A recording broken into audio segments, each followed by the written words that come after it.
Hello dear children, कैसे हैं आप सब। Welcome to your channel computer science with Meena Dogra. आशा करती हूँ आप सब अच्छे से होंगे और अब आने वाले एग्जाम्स के लिए आप अपनी प्रिपरेशंस को बहुत स्ट्रांगली कर रहे होंगे और स्ट्रैटेजिकली भी। ठीक, so CBSE class 10th information technology subject code 402 के लिए unit 4 web applications and security जो सब्जेक्ट स्किल्स में आता है बेटा, उसके सेशन 2 के नेटवर्किंग फंडामेंटल्स के explanation with question and answer के आज मैं पार्ट 2 वीडियो के साथ आपके पास आई हूँ। ठीक, हमने पार्ट 1 में 6 क्वेश्चंस कवर किए थे। देखते हैं पार्ट 2 में हम कितने क्वेश्चंस कवर करते हैं बच्चा। और आपने उस वीडियो को अगर नहीं देखा है पार्ट 1 को तो ज़रूर देखना, क्योंकि आप एक ऑर्डर को फॉलो करके चलो। सेशन 2 आपका कंप्लीटली क्वेश्चन आंसर पैटर्न पर रेडी हो जाएगा, साथ साथ आपके दोनों काम हो जाएंगे, चैप्टर भी रेडी हो जाएगा और उसके क्वेश्चन आंसर्स भी आपको क्लियर हो जाएंगे। ठीक, so with this intention to learn in new manner, let's get started with the video. And मैंने यहाँ पर पार्ट 2 का डॉक्यूमेंट रेडी करा हुआ है बच्चे, जैसे मैंने पार्ट 1 में रेडी किया था। और इस पार्ट 2 के डॉक्यूमेंट के साथ अब मैं आपके साथ इस क्वेश्चन आंसर सीक्वेंस को कंटिन्यू करती हूँ।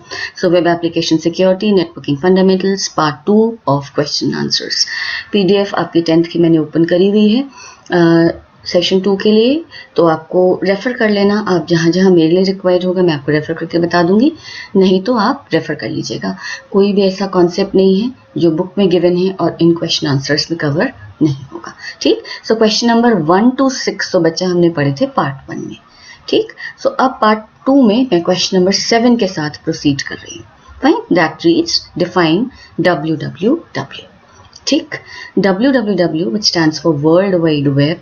इट कैन ऑल्सो, मतलब एब्रीविएशन इसका www है या W3 या कभी कभी इसको वेब भी बोल देते हैं। ये क्या है बच्चा? एक system of interlinked hyper text documents accessed via internet. Internet तो हो गया नेटवर्क ऑफ नेटवर्क्स। ठीक, अब उस इंटरनेट पर जो गिवन इंफॉर्मेशन है उनको किस तरीके से एक्सेस करना है, उस सिस्टम को www कहते हैं, जो एक सिस्टम है इंटरलिंक्ड हाइपर टेक्स्ट डॉक्यूमेंट्स। अब आप कहोगे इसमें इंटरलिंकिंग कैसे हो रही है मैम, हाइपर टेक्स्ट का क्या मतलब होता है? डॉक्यूमेंट्स तो आपके हो गए वेब पेजेस, है ना, जो आप नेट पर एक्सेस करते हो वो वेब पेजेस होते हैं जो वेबसाइट्स के अंदर बने हुए होते हैं। Website is a collection of web pages, so आप वेब पेजेस को एक्सेस करते हो। ठीक, तो डॉक्यूमेंट्स जो ब्राउजर में ओपन होते हैं उनको हमने बोला वेब पेजेस। अब ये हाइपर टेक्स्ट क्या है, तो ये मैंने एडिशनली अपने पास से यहाँ से डाला है, तब आपको ये डेफिनेशन और ज़्यादा क्लियर होगी। हाइपर टेक्स्ट बेटा मैं समझाती हूँ, तो मैं इस तरीके समझाती हूँ कि एग्जाम्पल भी दूंगी आपको।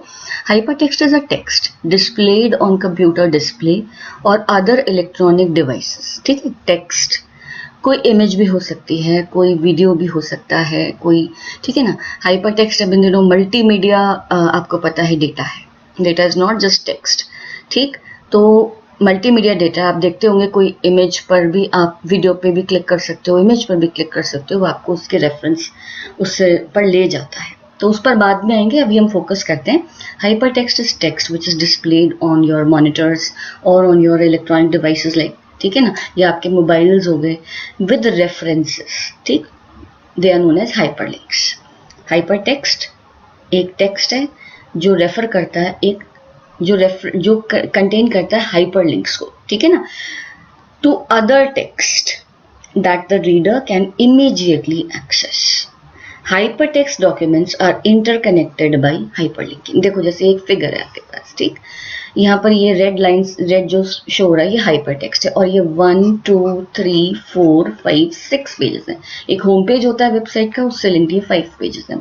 ठीक है बच्चा, आप किसी लिंक पर क्लिक करते हो तो आप दूसरे पेज पर चले जाते हो, आप उससे जंप करके दूसरे पेज पर चले जाते हो, like you are navigating with the pages. एक स्क्रीन पर सारी साइट तो नहीं आ सकती बेटा, वो तो बहुत क्लटर्ड हो जाएगी।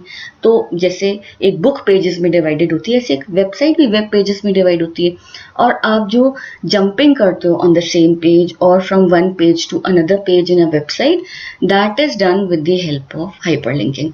और वो जिस टेक्स्ट पर आप क्लिक करते हो, और उस जैसे आपने मान लो इस रेड टेक्स्ट पर क्लिक किया और आप इधर गए, तो ये टेक्स्ट तो कहलाएगा हाइपर टेक्स्ट, और जो लिंक इस हाइपर टेक्स्ट में एम्बेड हुआ है जो आपको एक दूसरे लोकेशन पर लेकर जाएगा वो कहलाएगा हाइपरलिंक। ठीक है, तो हाइपर टेक्स्ट क्या होगा, एक ऐसा टेक्स्ट जो रेफरेंस कंटेन करता है, हाइपरलिंक कंटेन करता है दूसरे किसी टेक्स्ट पर।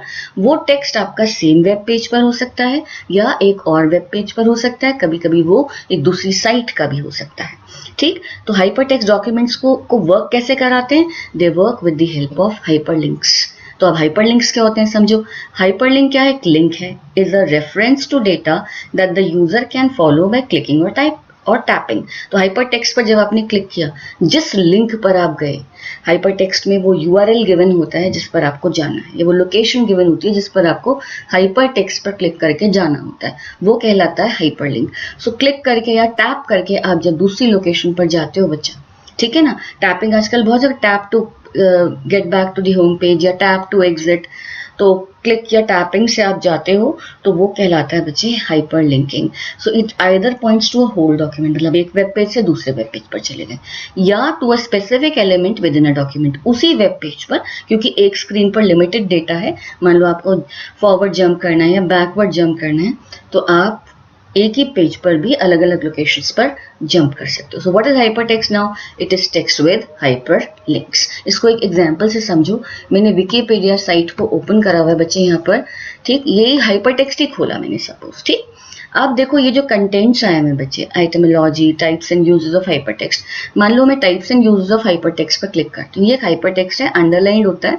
फर्स्ट टाइम जब आप इसे विजिट नहीं कर, जब तक आप इसे विजिट नहीं करते, ये ब्लू कलर में दिखता है, ठीक। तो ये आपको इसी पेज पर नीचे ले आया जहां पर types and uses of hyper text explain किया हुआ है, ठीक है ना। सो ये इंट्रा पेज लिंकिंग होगी, with in the same page आपने लिंक किया। अब मान लो आप चाहते हो, और ये मैंने सपोज ये कंप्यूटर डिस्प्ले लिखा है बेटा, है ना, तो उसका छोटा सा पॉपअप डिस्क्रिप्शन भी आ रहा है। मैं इस पर क्लिक करती हूँ बेटा, और मेरा वेब पेज चेंज होकर कंप्यूटर मॉनिटर पर आ गया। अब देखो पहले था wikipedia.org विकी कंप्यूटर, अब मैं हूँ इस पेज पर, कंप्यूटर मॉनिटर पर। तो मैंने एक ऐसे हाइपर टेक्स्ट पर क्लिक किया बच्चे, अब मैं फिलहाल इस पेज पर हूँ, types and uses of internet. जब मैंने कंप्यूटर डिस्प्ले पे क्लिक किया तो मैं इस वेब पेज से नए वेब पेज पर चली गई। तो ये भी हाइपर टेक्स्ट का काम है। तो हाइपर टेक्स्ट तो ये हो गया जो आपको दिख रहा है कंप्यूटर डिस्प्ले, ठीक। जब इस पर क्लिक करोगे और जिस लोकेशन पर जाओगे, उस लिंकिंग का काम कौन कर रहा है, एक हाइपर लिंक, जिसमें वो लोकेशन दी जाती है।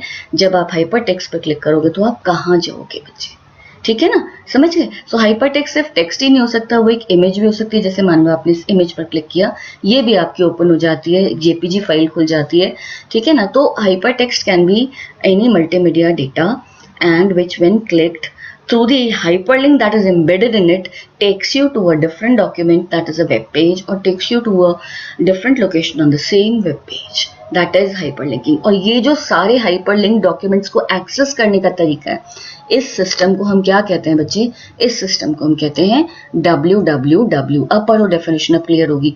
World wide web is a system of interlinked hypertext documents accessed via the internet. समझ गए? आई होप अब आपको ये क्लियर हो गया होगा डेफिनेशन बच्चे। इसीलिए मैंने क्वेश्चन 8, 9 अपने पास से इंक्लूड किया। डिफरेंस आ सकता है, तैयार कर लेना, ठीक। नेक्स्ट डिफरेंस बिटवीन क्वेश्चन पर बढ़ते हैं। Differentiate between a web browser and a web server, how are the two related to each other, ठीक। देखो, वेब ब्राउजर और वेब सर्वर, अभी मैंने आपके लिए विकिपीडिया ओपन किया, मैं क्रोम ब्राउजर में हूँ, जहां पर मैं अपने विजिटेड वेब पेजेस को देख सकती हूँ बच्चा, ठीक है ना। मैं इन वेब पेजेस को, जो आपको एक ब्राउजर होता है जिसमें क्लाइंट्स काम करते हैं बेटा, वेब ब्राउजर, उसमें आपके वेब पेजेस ओपन होते हैं, उसी से आप सर्वर को रिक्वेस्ट भेजते हो कि हाँ आप मेरे लिए ये पेज ओपन करके दीजिए, आप मेरे लिए वो पेज ओपन करके दीजिए। जैसे मैं एक न्यू टैब खोलती हूँ और मान लो मैं यहाँ से कैनवा, मेरा यहाँ पे होम पेज का लिंक आ रहा है क्योंकि मैं कैनवा फ्रिक्वेंटली यूज करती हूँ, मैं इस पर क्लिक करती हूँ बच्चा, तो मैं canva.com साइट पर चली गई और मेरी ब्राउजर में ये विंडो ओपन हो गई बच्चे, ठीक है ना। सो वेब ब्राउजर्स क्या होते हैं, इट इज अ सॉफ्टवेयर, ठीक, which is used to view websites. और वेबसाइट्स किससे बनी होती है, वेब पेजेस पर। तो आप एक बार मेन होम पेज पर जाते हो वेबसाइट के, और फिर आप जो हो उसके अंदर गिवन एलिमेंट्स को अपनी रिक्वायरमेंट्स के अकॉर्डिंग एक्सेस कर सकते हो। It acts as an interface between the user and the world wide web. अभी आपने पढ़ा वर्ल्ड वाइड वेब एक सिस्टम है इंटरलिंक्ड हाइपरटेक्स्ट डॉक्यूमेंट्स का।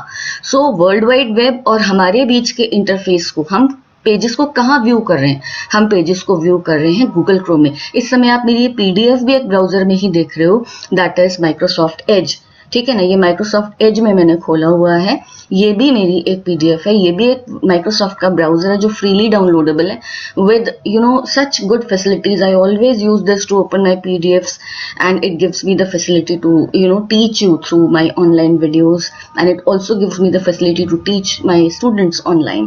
Fine. So point number 1 क्या हो गया, एक ऐसा सॉफ्टवेयर जिसमें हम वेबसाइट्स को व्यू करते हैं, ओपन करते हैं, और जो हमारे और www के बीच में एक इंटरफेस की तरह एक्ट करता है, that is a web browser. अब ब्राउजर जब रिक्वेस्ट भेजता है, आप एक साइट URL टाइप करते हो और इंटर मारते हो, तो वो कहाँ से आता है, वो इन्फॉर्मेशन कहाँ से आती है? वो इन्फॉर्मेशन आती है बच्चे वेब सर्वर से, जहां पर वेबसाइट स्टोर्ड होती हैं और उनके अंदर रिलेटेड फाइल्स, मतलब जो भी वेबसाइट से रिलेटेड फाइल्स होंगी सब वहां पर सेव्ड होती हैं बच्चे. और सर्वर आपकी रिक्वेस्ट को, जैसे हमने लास्ट पार्ट 1 में पढ़ा था कि हम क्लाइंट सर्वर नेटवर्क पर अगर हैं, तो मैं क्लाइंट हूँ, मैं ब्राउजर में वर्क कर रही हूँ और मैं एक पेज की रिक्वेस्ट करती हूँ. That request goes to the server. If that request is valid, server processes it and returns back to me the website that I was trying to open, and now I can view that website in my web browser. So what is web server? It is a computer, fine, hardware है वो, एक server, एक machine है जिस पर आपका data store होता है वेबसाइट से रिलेटेड. अगर आप एक वेब सर्वर की बात करें तो मैंने आपसे बताया था ना, डेटाबेस सर्वर अलग है, प्रिंट सर्वर अलग है, मेल सर्वर अलग है ना, फाइल सर्वर अलग है. हम बात करें वेब सर्वर की, तो ये वेबसाइट्स को स्टोर करेगा बच्चे, ठीक, और ब्राउजर के अंदर उनको रिस्पॉन्स को जनरेट करके ओपन किया जा सकता है. ठीक है. अब with in a web browser what can one do? One can view web pages that may contain. अब पहले जो टाइम होता था तब हमारे ब्राउजर्स होते थे बेटा, टेक्स्ट ओनली ब्राउजर्स होते थे. ठीक है ना. तो टेक्स्ट ओनली ब्राउजर्स जो होते थे उनमें सिर्फ आप टेक्स्ट को ही देख सकते थे.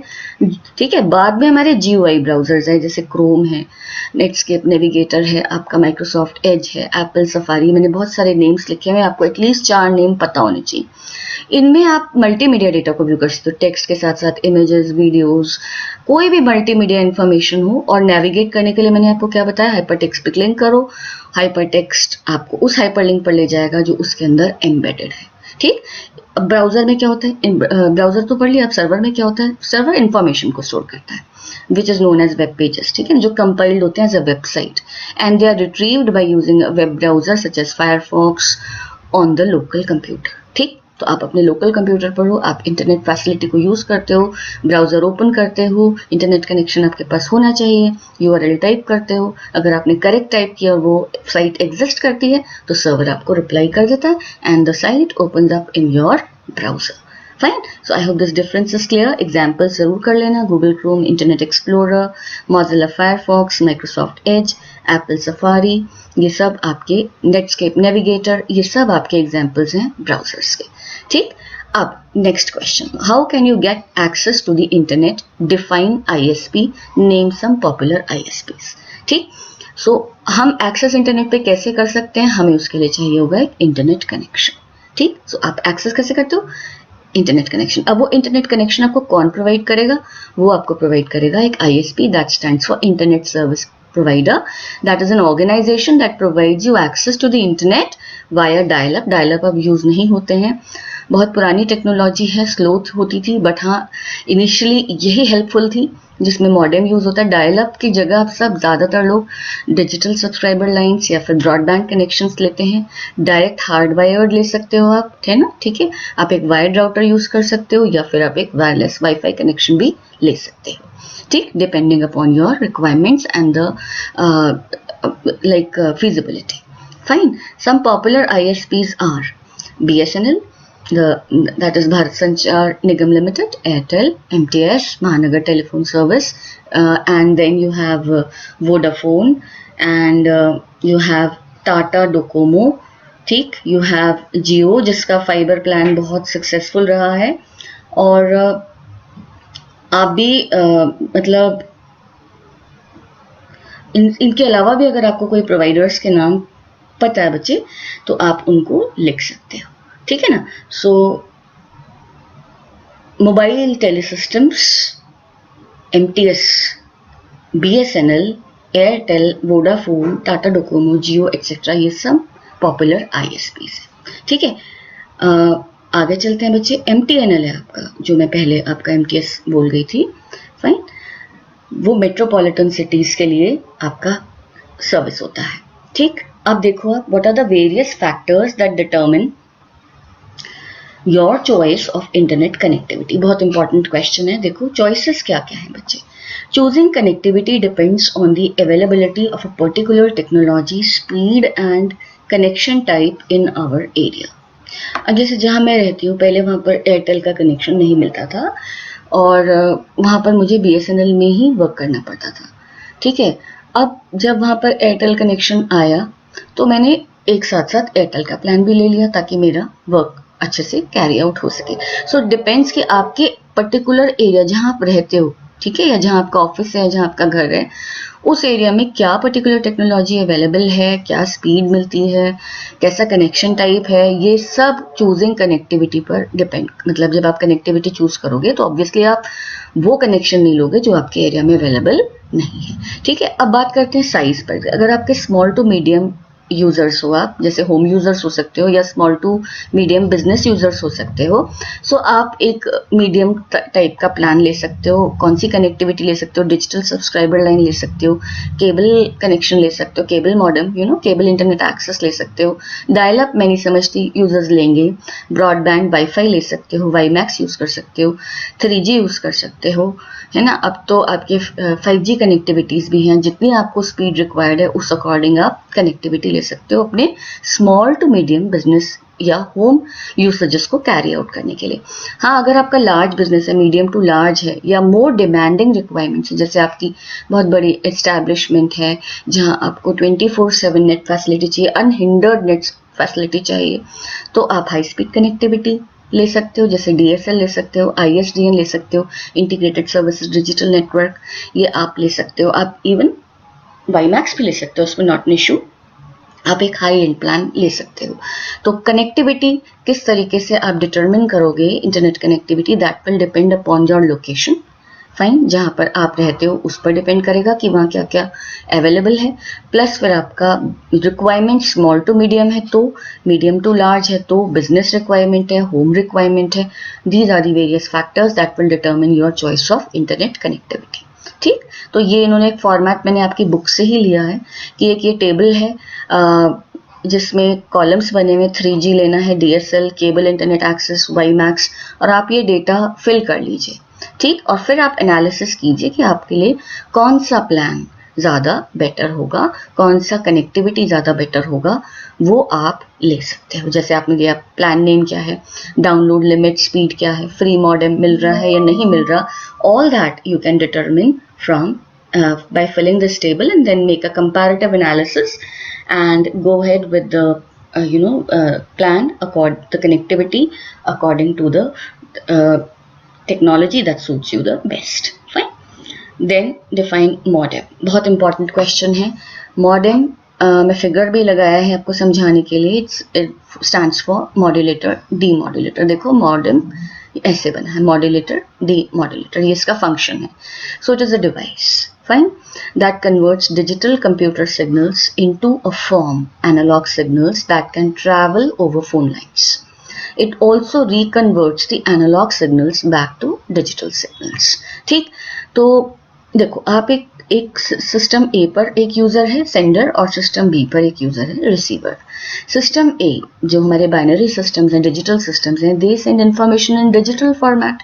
फाइन, डिजिटल फॉर्मेट पर इंफॉर्मेशन रिलीज होती है, डिजिटल सिग्नल्स। फाइन, कंप्यूटर से डिजिटल सिग्नल्स जनरेट हुए। अब क्या होगा बच्चे, ये डिजिटल सिग्नल्स मॉडेम का जो मॉड्यूलेटर एस्पेक्ट है ना, जो मॉड्यूलेटर क्या करेगा, अब ये डिजिटल सिग्नल्स आपकी जिन चैनल से जाएंगे वो एक एनालॉग चैनल है जो कि है टेलीफोन लाइन, वो एक एनालॉग ट्रांसमिशन मीडियम है। सो वो डिजिटल सिग्नल्स को कन्वर्ट करेगा एनालॉग सिग्नल से, सो that the telephone lines can carry those signals. Fine. At the receiving end, the modem will work at the, it is going to function as a demodulator. That is the opposite of a modulator. So it has received analog signals and it is going to convert those analog signals back to digital signals so that they can be transmitted to the receiving computer. समझ गए? सो sending computer से जो digital signals लेके modem के modulator function ने उनको convert किया एक एनालॉग फॉर्म में so that they can be carried over telephone lines. जब वो रिसीवर वाले मॉडेम पे पहुंचे, that function is a demodulator to convert those analog signals back to digital format so that the sender receiver computer can receive them. So this is a modem. Fine, question number 13 हो गया बच्चे। Question number 14 पर बढ़ते हैं। What points will you consider before subscribing to an internet plan? ये भी important question है। 4 marks में 4 पॉइंट्स पूछ सकते हैं, 2 मार्क्स में भी 4 पॉइंट्स पूछ सकते हैं। आप इसको अच्छे से पढ़ो, बहुत जनरल क्वेश्चन है। सबसे पहले कहते हैं what is the purpose of getting this connection? क्यों ले रहे हैं? लिसन, आप क्यों ले रहे हैं? जैसे मैं ले रही हूँ, मेरे को ऑनलाइन टीचिंग करना है, ऑनलाइन काम करने हैं, ठीक है ना। सो आप ले रहे हो क्योंकि आपको ऑनलाइन पढ़ना है, रिमोटली पढ़ना है। So what is the purpose? ठीक। फिर will you use the connection regularly? आपको कुछ टाइम बेसिस के लिए लेना है, टेम्पररी लेना है या परमानेंटली लेना है? रेगुलरली आप इसको यूज करोगे या इरेगुलर टाइम पीरियड के लिए यूज करोगे? How much data will be downloaded on an average per month? ये बहुत इंपॉर्टेंट है क्योंकि जब तक हमारे ये ना कि आपका कितना डेटा आपका डाउनलोड होगा on an average per month. ज्यादा डेटा चाहिए तो आप ज्यादा प्लान अच्छा वाला लोगे, कम डेटा चल जाएगा तो हो सकता है आपको जो फ्री डेटा मिलता है उसी में काम चल जाए।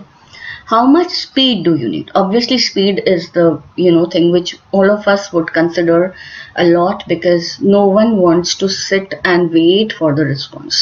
Fine, speed अच्छी होगी तो आपकी सब वर्क स्मूथली चलेगा and you will not be like have to face any such hassles कि अभी चल रहा है अभी नहीं चल रहा।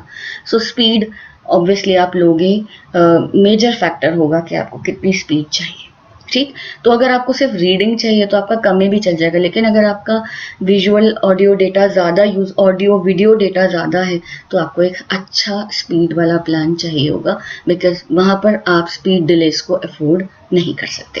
Fine, what technology is available in your particular area? ये भी हमने ऊपर भी पढ़ा एक क्वेश्चन में कि टेक्नोलॉजी ऑब्वियसली आपके पास कौन सा सर्विस प्रोवाइडर है, क्या टेक्नोलॉजी दे रहा है, फाइबर ऑप्टिकल फाइबर दे रहा है नहीं दे रहा, या सिर्फ वायर्ड कनेक्शन दे रहा है या वायरलेस भी दे रहा है, वायरलेस में आपको कौन सा ट्रांसमिशन मीडियम दे रहा है, ठीक है ना। तो ये सारी टेक्नोलॉजीज आप कंसिडर करोगे कि आपके एरिया में अवेलेबल होगा तभी आप अफोर्ड कर सकते हो, फिजिबल होगा आपके लिए लेना।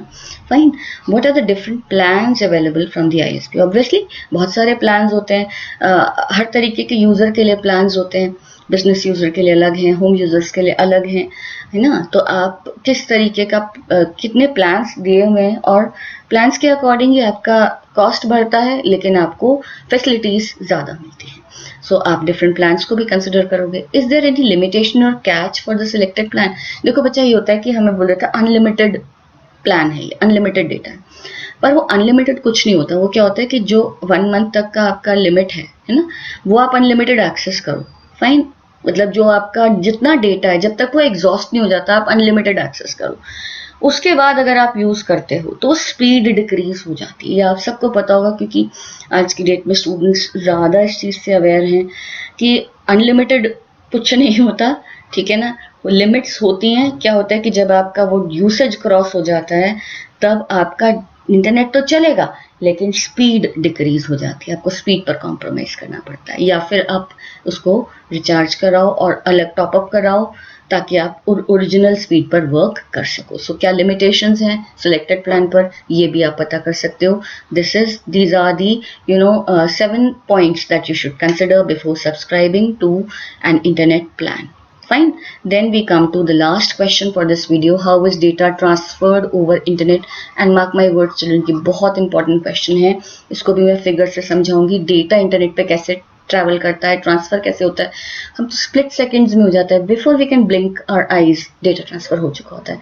मैं यूट्यूब पर अपलोड करती हूँ, before I can blink my eyes मेरा वीडियो अपलोड हो जाता है, बस प्रोसेसिंग टाइम लगता है बच्चा, ठीक है। लेकिन इस सब के पीछे बहुत काम होता है, बहुत काम होता है जो हमसे हिडन होता है। हमें एक एब्स्ट्रैक्ट व्यू मिलती है लेकिन अंदर इंटरनली बहुत काम होते हैं, वही इस क्वेश्चन में मैं आपको समझाऊंगी। जो डेटा होता है उसे मैसेज कहते हैं बच्चे, ठीक। वो ब्रेक किया जाता है into same size pieces called packets, ठीक। जो आपका डेटा होता है उसको सेम साइज, मतलब अगर 128 बिट का पैकेट है या 512 बिट्स का पैकेट है, बिट्स जो भी आपका नेटवर्क का ट्रांसफर यूनिट है, ठीक है, बिट्स या बाइट्स में, उसमें वो ब्रेक कर लिया जाता है इक्वल साइज पैकेट्स में, ठीक। अब क्या होता है कि उस पैकेट में क्योंकि मैसेज था आपका, देखो जैसे मैं इस फिगर से बताती हूँ, एक मैसेज था, ये 3 पैकेट्स में ब्रेक हो गया। अब ये तो मेरा हो गया डेटा। जैसे मान लो आप किसी को कोई लेटर कुरियर करते हो, तो आपका लेटर तो डेटा हो गया, लेकिन आप उसको एक एनवेलप में डालते हो। उस एनवेलप पर आप लिखते हो कि who is going to receive, यानी रेसिपिएंट एड्रेस। आप अपना सेंडर एड्रेस भी देते हो कि इट्स कमिंग फ्रॉम हेयर, है ना। अदरवाइज वो लेटर अगर आप एक ब्लैंक एनवेलप में डाल के भेज दोगे, it's not going to reach anywhere, even the courier people are not going to accept it. They're going to tell, please provide the details of the recipient and your details as well. अपना phone number दीजिए, so that you know you can it can be sent to the person. और जब वो receive हो जाता है, आप देखो इतने अच्छे सिस्टम्स है कि हम ट्रैक भी कर सकते हैं कि हमारा लेटर कहाँ तक पहुंचा। रिसीव होने के बाद हमारे पास एक्नॉलेजमेंट भी आती है, ठीक है ना। सो ऐसी चीज को समझो कि जब आपने डेटा लिया, उसको मैसेज को सेम साइज के इक्वी साइज पैकेट्स में ब्रेक किया, फिर उस पैकेट पर एक हेडर अटैच किया। ठीक, हेडर क्या एक्सप्लेन करता है? Where the data has come from, यानी कि सेंडर कौन है, किसने भेजा है। Where it should end up, यानी रिसिपिएंट कौन है, डेस्टिनेशन क्या है। वेयर इट हैज कम, उसको हम सोर्स भी कह सकते हैं और सेंडर भी कह सकते हैं, और डेस्टिनेशन को हम रिसिपिएंट भी कह सकते हैं।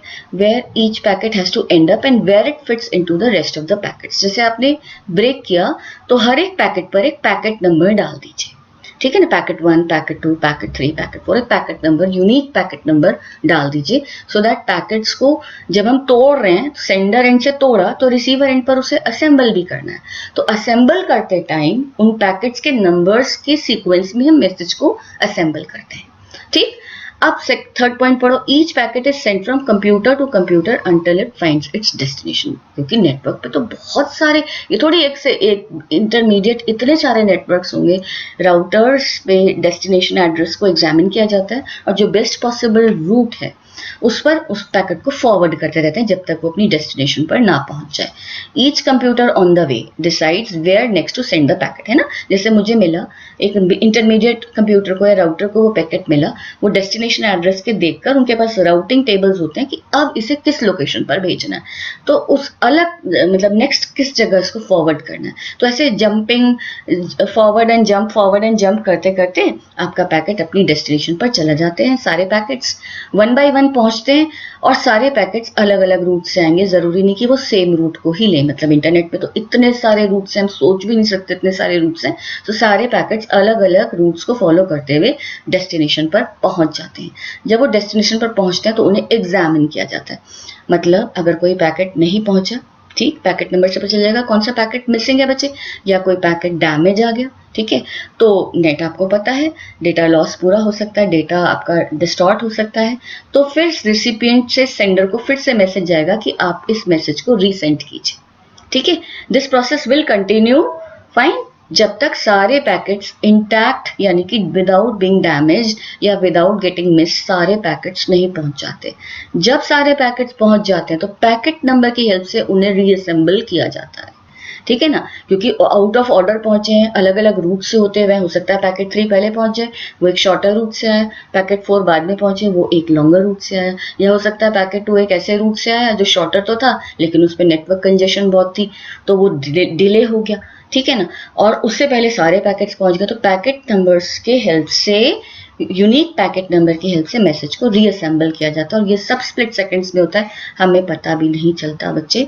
इस तरीके से डेटा इंटरनेट पर ट्रैवल करता है। देखो मैं आपको एक फिगर दिखा देती हूँ। मैसेज था, डेटा था, हेडर अटैच किया गया। इस हेडर में मैंने आपको बताया ना, मिनिमम आपको क्या इंफॉर्मेशन याद रखनी है, सोर्स का एड्रेस, डेस्टिनेशन का एड्रेस, ठीक है, और आपका एक यूनिक पैकेट नंबर, ये डाल दिया जाता है। और जो भी इंफॉर्मेशन है वो मैं अभी यहाँ शेयर नहीं कर रही, इनके दोनों के एड्रेसेस और पैकेट नंबर अटैच किया जाता है। अब ये मैसेज ब्रेक हुआ, आप देख रहे हो पैकेट 1 ने एक अलग रूट लिया, ठीक है, पैकेट 2 ने एक अलग रूट लिया, पैकेट 3 ने एक अलग रूट लिया, अलग अलग। एक सिंपल सा एक डेमोन्स्ट्रेशन है आपके लिए, ताकि आप समझ सको इस प्रोसेस को। डायग्राम के थ्रू आप चाहो तो ये डायग्राम एग्जाम में भी बना सकते हो।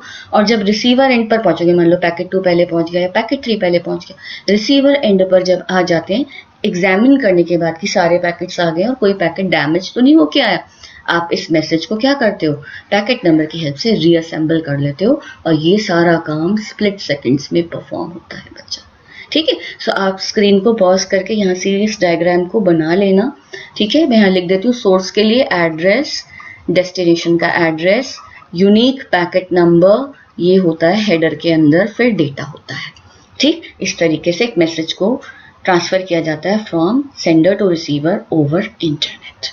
फाइन। सो आई होप आपको ये क्वेश्चन आंसर्स अच्छे लगे होंगे। जरा गिनो, 7, 8, 9, 10, 11, 12, 13, 14, 15, 9 क्वेश्चन आंसर्स मैंने आपको इस वीडियो में करा दिए हैं। 6 हम पहले कर चुके हैं बेटा, 1 to 6 है ना।